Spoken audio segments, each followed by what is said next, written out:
Live in ரிலேஷன்ஷிப்புக்கு யாரும் குறை சொல்லக்கூடாது. அப்படிப்பட்ட வாழ்க்கை வாழ்ற ஒரு தலைவன் வேண்டும். விஜய் தான் திட்டுறாரு, ஒரு தலைவன் வேண்டும்னு. அந்த மாதிரி தலைவனை தேர்ந்தெடுத்ததுக்காக தமிழ்நாட்டு மக்களை திட்டுறாரு. இப்படி நீங்கள்லாம், அதாவது விஜய்க்கு ஓட்டு போட்டவங்களாம் எதுக்காக ஓட்டு போட்டாங்களாம்? லிவ் இன் ரிலேஷன்ஷிப்பை நார்மலைஸ் ஆக்கிடணும்.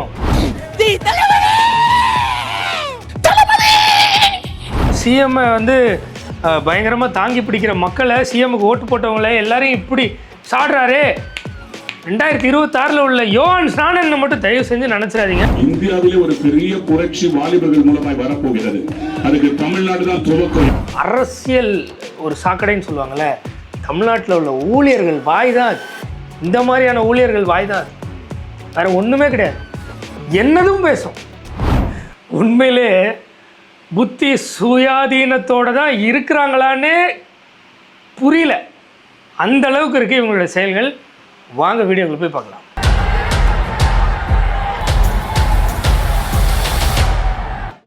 ஏன்னா இன்னைக்கு ஒரு தலைமுறையே டிஸ்டர்ப் ஆகிருக்குது சார். என்ன மாதிரி ஒரு தலைமுறை? என்ன மாதிரி ஒரு தலைமுறை? ஒரு தலைமுறையே டிஸ்டர்ப் ஆயிருக்கு. யாரை பத்தி பேசுறாரு? சிங்கம். இன்னைக்கு தமிழ்நாட்டின் வாலிபர்கள் நியூஸ் சேனல் வந்து அவங்ககிட்ட கேட்கும் போது ஒரு வாலிப பெண் சொல்லுகிறா, எங்க அண்ணனுக்கு பணம் இருக்குது, அவர் யார வேணா வச்சுக்குவாரு, ஏன் என்ன கூட வச்சுக்குவாரு. என்னவா? 1000 தங்கச்சி இருக்கிறோம், 1000 அக்கா இருக்கிறோம், பொண்டாட்டியா கூட இருந்துட்டு போறோமே. எங்க தளபதிக்கு நாங்க நிப்போம். காசு இல்லாதவங்க கூட 10 பொண்டாட்டி 10 புருஷனோட ஜாலியா வாழ்றாங்க. எங்கள்கிட்ட காசு இருக்கு, நாங்க வச்சுக்குவோம், வச்சுக்காம போவோம். எங்க அண்ணன் கூப்பிட்டாருன்னா நான் கூட போவேனா? தமிழ்நாடுடைய பண்பாடு எங்கேயா போச்சு? சொல்லேதுக்கு ஒரு யோக்கியமானம். பண்பாடை பற்றிலாம் நம்ம பேசலாமா சொல்லுங்க? இந்த வீடியோ முழுசா பார்த்தீங்கன்னா அதை பற்றிலாம் வாயை திறக்கக்கூடாதுன்னு தெரிஞ்சுக்கலாம். இன்னைக்கு அந்த வாலிபர்கள் தான் தங்களுக்கு பிரியமான ஒரு ஆட்சி வரணும், தோற்றம், லிவ் இன் ரிலேஷன்ஷிப்புக்கு யாரும் குறை சொல்லக்கூடாது.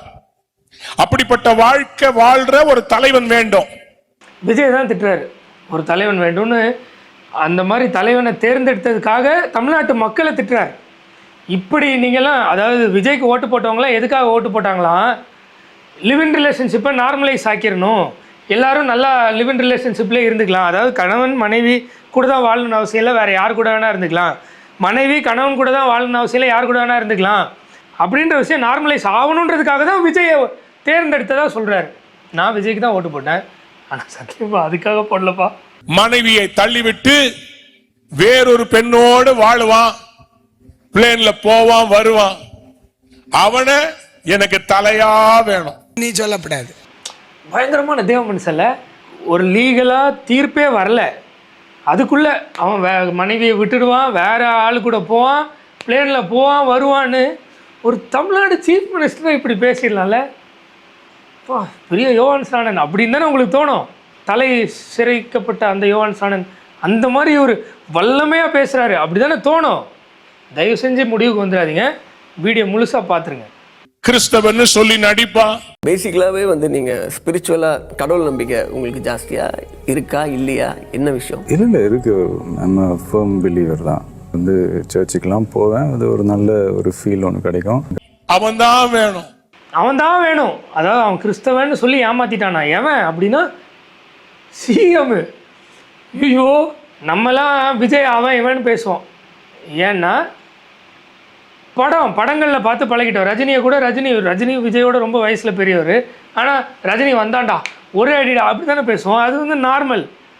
ஆனால் இப்போ இவர் சொல்கிறது, அவன் இவன் பேசுறது எதுக்காக? ஒரு சிஎம் தப்பு பண்ணுறாருன்னு அவன் இவனு பேசிகிட்டு இருக்காரு. அட்லீஸ்ட் இவருடைய மைண்ட் செட்டில் அப்படி கரெக்டு தானே? பயங்கரமான ஊழியக்காரர்ல வா அப்படின்னு மட்டும் தயவு செஞ்சு நினச்சிடாதீங்க. வீடியோ லாஸ்ட் பார்த்துருங்க. உன் மூளை சரியில்லைன்னு உனக்கு தெரிய மாட்டேங்குது.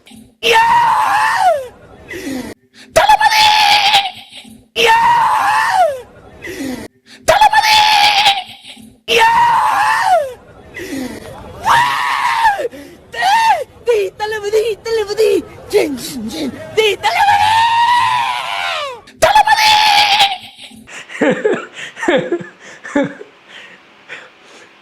உண்மையிலே சிஎம் வந்து பயங்கரமாக தாங்கி பிடிக்கிற மக்களை, சிஎம்முக்கு ஓட்டு போட்டவங்கள எல்லாரையும் இப்படி சாடுறாரே. 2026 உள்ள யோவான் ஸ்நானன் மட்டும் தயவு செஞ்சு நினச்சிடாதீங்க. நான் காலில் வேணால் விழுந்து கேட்குறேன். வீடியோ லாஸ்ட்டை பார்த்துட்டு முடிவுக்கு வாங்க. அதுல ஒரு பொண்ணு முடியெல்லாம் பிடிச்சுக்கிட்டு, ஐயோ விஜய் தளபதி எனக்கு உங்களை ரொம்ப பிடிக்கும். தளபதி ரொம்ப அப்படி பிடிக்கும். வாலிப பசங்க வெயில்ல குதிக்கிறானுங்க, கூட வண்டியில ஓடுறானுங்க, வண்டியில போய் பஸ்ஸுக்கு கீழே போய் சாவறானுங்க.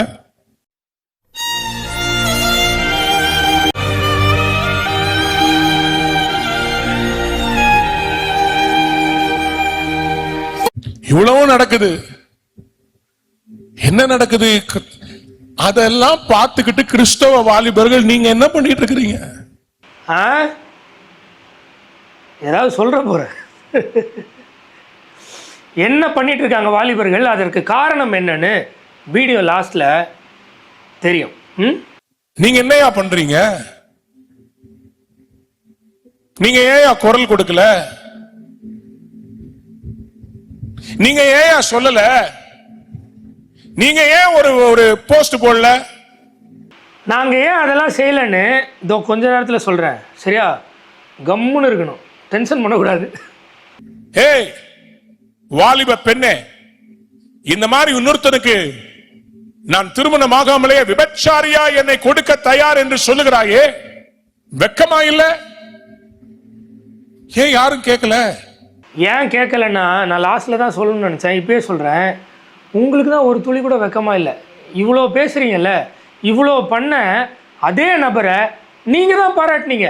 வாலிபர்கள்லாம் பயங்கர எழுப்புதலுக்கு காரணமா இருக்க போறதே விஜய்னு நீங்க தான் சொன்னீங்க. உனக்குள்ள இருந்த அக்கறை எங்க போச்சு? நீ அதெல்லாம் வேடிக்கை பார்த்துக்கிட்டே இருப்பல்ல. எனக்குள்ள அக்னி எங்க போச்சுன்னு கேக்குறீங்கல்ல, நான் கேட்குறேன். இயேசுவை குறிக்கக்கூடிய வசனத்தை எடுத்து விஜய்க்கு பேசுனீங்களே, அப்போ எந்த வாலிபர்களும் உங்களை தப்பு பண்ணிட்டீங்க ஏன்னு கேட்கல பார்த்தீங்களா? அந்த திமிரில் தான் இப்போ அழுது நீலி கண்ணீர் வடிச்சிட்டு இருக்கிறீங்க. என்னன்னு வாலிபர்கள் ஏன் விஜய்க்கு எதிராக பேசல அப்படின்னு. யார் வாண்டா என்ன, என்ன நடந்தா என்ன, நான் பாட்டுக்கு என் வாழ்க்கையை பார்த்துட்டு போ. இப்படி நினைச்சது இவர் தான். ப்ரூஃபோட காட்டுறேன். இவர் வாயால் சொன்ன வார்த்தைகளை கேட்டுட்டு மக்கள் நீங்க டிசைட் பண்ணுங்க, இவர் எப்பேற்பட்ட தில்லாலங்கடின்னு. தேசத்துக்காக குரல் கொடுக்க ஒரு வாலிபன் இல்ல. நீ ஜெபம் பண்ணி நாசமா போவேன். ஒரே டென்ஷனப்பா. தைரியமா ராஜாவை பார்த்து சொன்னான், நீ உன் சகோதரனுடைய மனைவியை வச்சிருக்கிற, பி கேர்ஃபுல். அதனால்தான் அவன் தலைக்கு வேட்டு வச்சாங்க. இன்னைக்கு யோவான்கள் எங்கே? ஏன் தெரியுமா இன்னைக்கு யோவான்கள் காணோம்? உங்களை மாதிரியான பசுத்தோல் போத்தின ஓநாய்கள் அதிகமானதுனால யோவான்கள் கம்மியாயிட்டாங்க. யோவான் ஸ்நானன் நேரடியாக சொன்னார், அதனால தலை சிரசேதம் பண்ணப்பட்டார். நீங்கள் நேரில் எப்படி கூள கும்பிடு போடுவீங்கன்னு பார்க்குறீங்களா? கூள கும்பிடு. இந்த சட்டசபையின் துவக்கத்திலே வசனத்தோடு துவக்கி இருக்கிறீர்கள். இது எங்களுக்கு கிடைத்த மாபெரும் வெற்றி. நல்ல கையை தட்டி சொல்லுவோமா? சபாநாயகராக வந்தது எங்களுக்கு கிடைத்த வெற்றின்னு கூள கும்பிடு போட்டார். இப்போ வந்துட்டு வாலிபர்கள் எங்கே, யோவான் ஸ்நானன் எங்கே அப்படின்னு காமெடி பண்ணிட்டு இருக்காரு. 1000 ஸ்தோத்திர பலிகள் சொல்லுகிற உங்கள் நாவால் இன்னும் கர்த்தர் மகிமைப்படுவார். அது ஊழியமே கிடையாது. அல்ல சொல்லுங்க. அப்புறம் 1000 ஸ்தோத்திர பலிகள் சொல்லும் வாயால் கர்த்தர் எப்படி மகிமைப்பட்டார் என்று பாருங்கள். உண்மையிலே வேதத்தின் ஆண்டவர் இல்லை, ஆல்வின் தாமஸுடைய ஆண்டவர். மாணவர்களுடைய போராட்டத்துக்கும் படத்திற்கும் எந்த சம்பந்தமும் இல்லை. இந்த படத்தை பார்ப்பதன் மூலமாக மூளைக்கும் சுறுசுறுப்பும் விறுவிறுப்பும் ஏற்படுமே தவிர அது மாணவர்களுடைய மூளையோ வேறு யாரும் மூளையோ மூளை செலவை செய்கிற படம் அல்ல. அது ஜனநாயகன் படம் பார்த்தா மூளைக்கு சுறுசுறுப்பு வரும், படத்தை பாருங்கன்னு மார்க்கெட்டிங் பண்றாரு. கர்த்தர் பயங்கரமா மகிமைப்பட்டார் ஆல்வின் தாமஸ் அவர்களே, பயங்கரமா. 1000 ஸ்தோத்திர பலி சொல்லிட்டா போதும், வாழ்க்கையில என்ன பண்ணாலும் பயங்கரமா மகிமைப்படுவார். எந்த கர்த்தர் அப்படின்னு கேட்க வேண்டிய கட்டாயத்தில் நம்ம இருக்கிறோமா இல்லையா? கர்த்தரின் ஆண்டவரை நோக்கி, நான் உம்முடைய சத்துருக்களை உமக்கு பாதப்படியாக்கி போடும் வரைக்கும் நீர் என்னுடைய வலது பாரசத்தில் உட்காரும் என்றார். கர்த்தர் சீயோனிலிருந்து உமது வல்லமையின் செங்கோலை அனுப்புவார், நீர் உம்முடைய சத்துருக்களின் நடுவே ஆளுகை செய்யும். ஆண்டவர் உங்கள் சத்துருக்களின் நடுவிலே உங்களை ஆளுகை செய்ய வைப்பார். தமிழ்நாட்டின் முதல்வரை சத்துருக்கள் நடுவிலே ஆளுகை செய்ய வைப்பார். உங்களுக்கு பரலோகத்துல சிவப்பு கல்ல துண்டு போட்டு வச்சிருக்கான், அப்படியே எடுத்துக்கிட்டு குந்திக்கலான்னு கொண்டு போய் வைக்க. தமிழ்நாட்டு முதல்வரை சத்துருக்கள் நடுவில் ஆளுகை செய்ய வைப்பாராம். சத்துருக்களை பாதப்படியாக்கி போடும் வரைக்கும்னு இயேசு கிறிஸ்துக்கு சொன்ன வசனத்தை எடுத்து விஜய்க்கு போற்றி பாடி பேசிட்டு இப்போ இங்கே வந்துட்டு நல்ல வக்கனையாக அது எப்படி இது எப்படி ஏன் இந்த மீட்டிங்கில் இப்படி புகழ்ந்து பேசும்போது இவருக்கு தெரியாது பஸ்ஸுக்கு அடியில் வாலிபர்கள் விழுந்து செத்தது தெரியாது, பெண்கள் வந்து நானே போவேன்னு சொன்னது தெரியாது, பணக்காரன் எத்தனையோ பேர் வச்சுக்கிறான், எங்கள் அண்ணன் வைக்கிறதுக்கு என்னென்னு இப்போ சின்ன சின்ன பொண்ணுங்க கேட்டதெல்லாம் வந்து இந்த மீட்டிங்கில் வந்து இயேசுக்கு கம்பேர் பண்ணி பேசும்போது ஆலின் தாமஸுக்கு தெரியாது. விஜய் வந்து வேறு யாரையோ வச்சுருக்காருன்னு நான் சொல்லலைப்பா, ஆலின் தாமஸ் தான் சொன்னார்.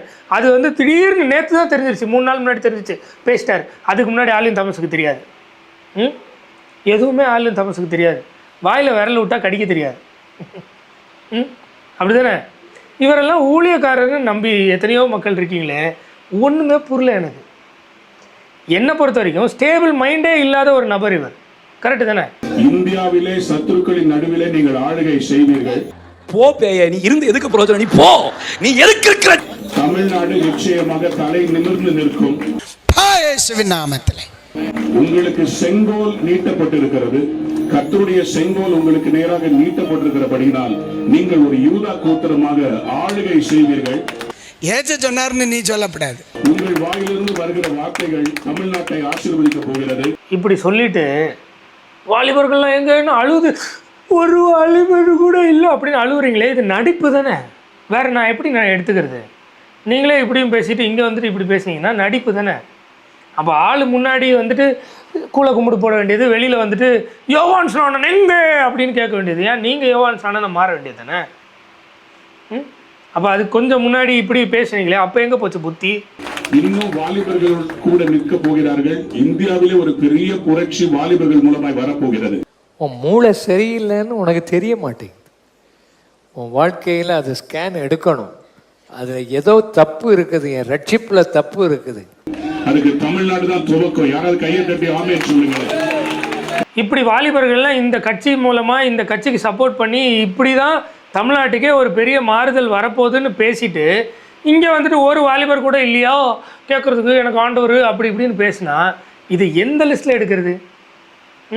இது மட்டும் இல்லை, இன்னும் இந்த வாய் இருக்குல்ல, அது உண்மையிலே சொல்கிறேன், அரசியல் ஒரு சாக்கடைன்னு சொல்லுவாங்கள்ல, தமிழ்நாட்டில் உள்ள ஊழியர்கள் வாய் தான் அது.